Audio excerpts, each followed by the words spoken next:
Hey guys! Welcome sa Janmib TV. Ngayong araw ay ituturo ko naman sa inyo kung paano mag-access sa full admin ng inyong PLDT CTE router. Ito ay para magamit natin yung mga advanced settings ng ating router. Kagaya ng kung paano mag-blacklist ng isang Wi-Fi user, mag-enable ng LAN port at marami pang ibang pwedeng gawin dito sa full admin ng PLDT CTE router. Kaya simulan na natin guys, pero bago ang lahat, huwag niyong kalimutang mag-subscribe at mag-like at pindutin ang notification bell upang maging updated kayo sa susunod kong mga uploads na video.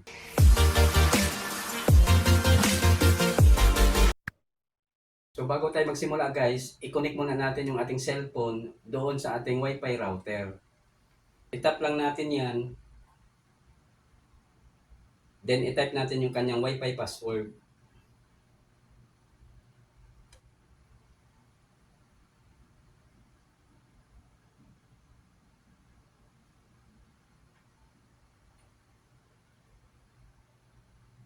Then tap connect.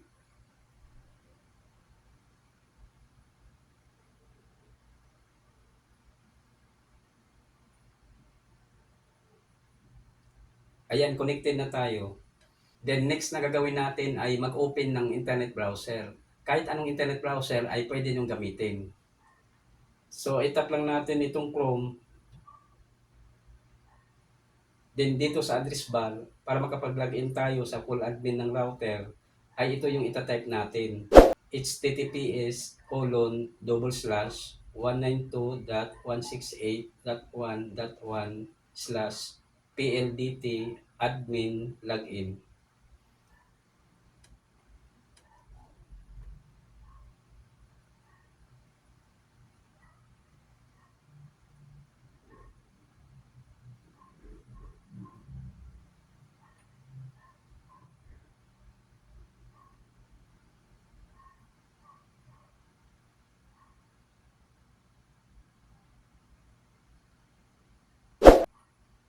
Tandaan nyo guys na ganyan ang i-type nyo sa address bar para makapag-login tayo sa full admin ng router.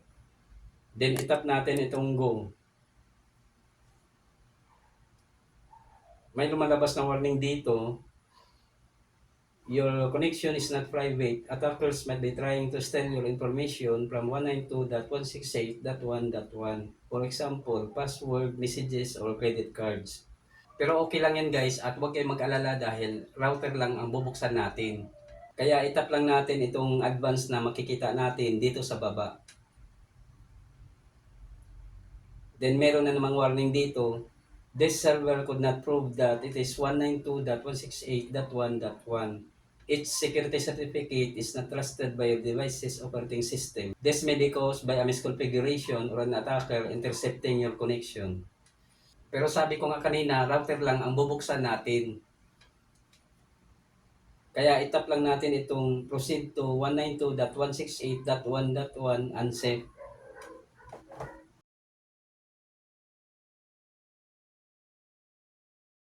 So ayan guys, ito na yung login interface ng full admin ng PLDT CTE router. At dito sa username, ang i-type natin ay admin PLDT.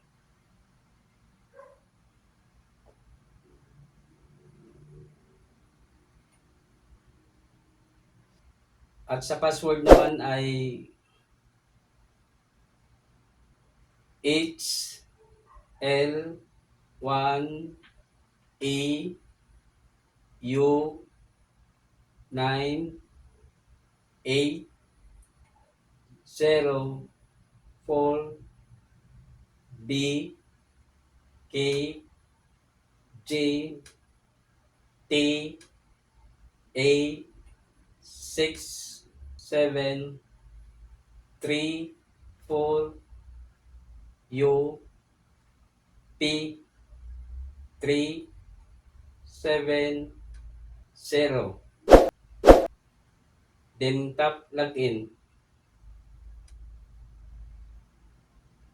So kung first time nyo palang mag-login dito sa full admin ng router, ay ito agad ang bubungad sa iyo, yung kanyang account management. Dahil ni-require talaga ni PLDT na palitan yung kanyang mga password kung first time nyo palang mag-login sa full admin ng router. So, dito tayo magsimula sa login password. At dito sa username, makikita nyo dito na naka-default na siya sa admin PLDT at hindi na siya pwedeng baguhin. At dito sa new password, kayo na ang bahala kung ano ang gusto nyong ipalit na bagong login password. Basta ito ay hindi bababa sa 8 character at mayroong combination ng uppercase, lowercase, special character at number. Dahil kung wala ang mga ito ay mag-e-error po siya at hindi tatanggapin yung nilagay nyo na password. So halimbawa, ang ipalit ko ay johnmeme_tv at 2023.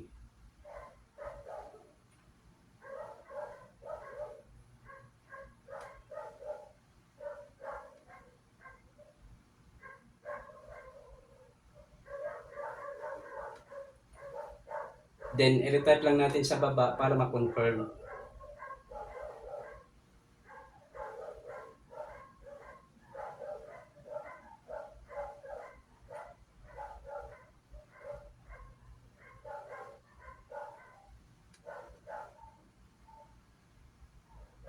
Then, i-off natin yung kanyang band steering para ma-separate yung 2.4G at 5G Wi-Fi network. Next, dito naman tayo sa 2.4G SSID1. At dito sa SSID name, kayo na ang bahala kung ano ang gusto niyong ipalit na bagong Wi-Fi name. Halimbawa, ang ipalit ko ay JohnMeme 2.4G.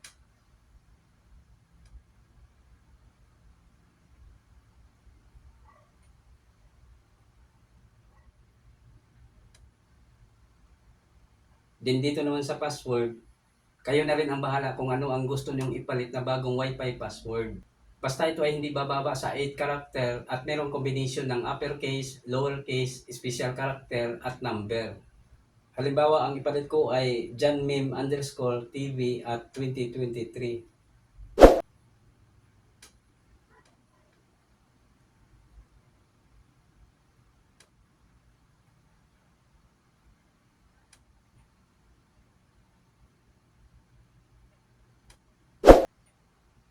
Next, dito naman tayo sa 5G SSID5. At dito sa SSID name, bahala na kayo kung ano ang gusto nyong ipalit na bagong Wi-Fi name. Halimbawa, ang ipalit ko ay johnmeme 5G.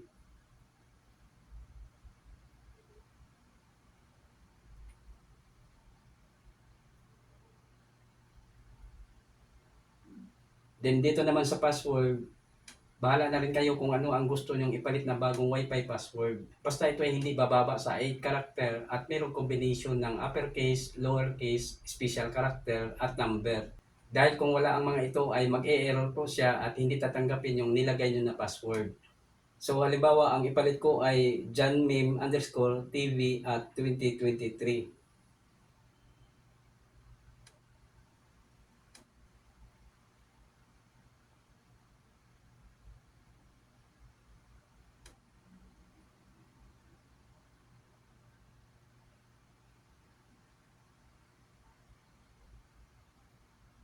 Then itap natin itong apply. Pagkatapos niyan ay madidisconnect tayo sa Wi-Fi router. Dahil napalitan na yung kanyang Wi-Fi password, i-reconnect na lang natin siya ulit gamit ang bagong Wi-Fi password. So dito guys, makikita na natin yung bagong Wi-Fi name na ipinalit natin. Itong johnmeme 2.4J at johnmeme 5G. At dito tayo mag-reconnect sa johnmeme 2.4G. Itap lang natin yan. Then itype natin yung kanyang bagong Wi-Fi password.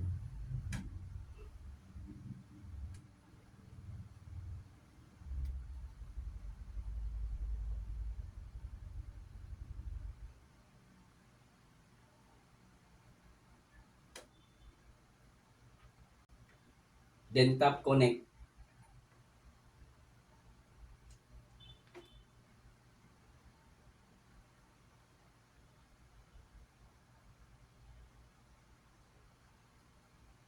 Ayan, connected na tayo.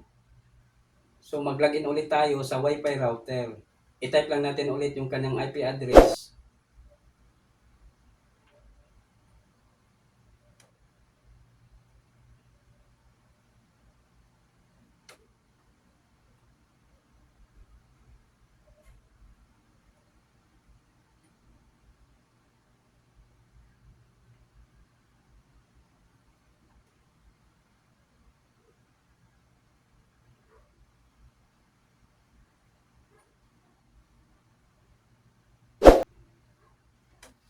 Tandaan nyo guys na ganyan ang itatype nyo sa address bar para makapag-login tayo sa full admin ng router. Then, itap natin itong go. Ayan guys, nandito ulit tayo sa login interface ng full admin ng router. At dito sa username, ang itype natin ay admin PLDT.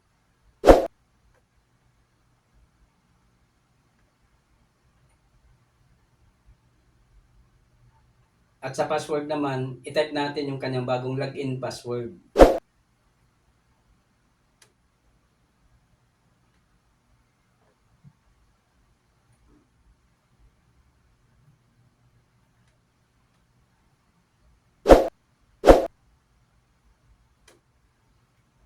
Then tap login.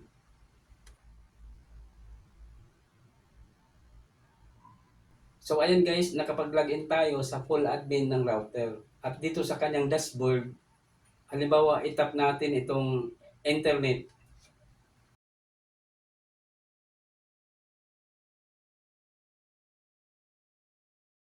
At makikita natin dito na marami siyang mga settings. Kumpara dito sa basic admin na ang nakalagay lang ay status at parental control. Then itap naman natin dito sa full admin yung kanyang local network.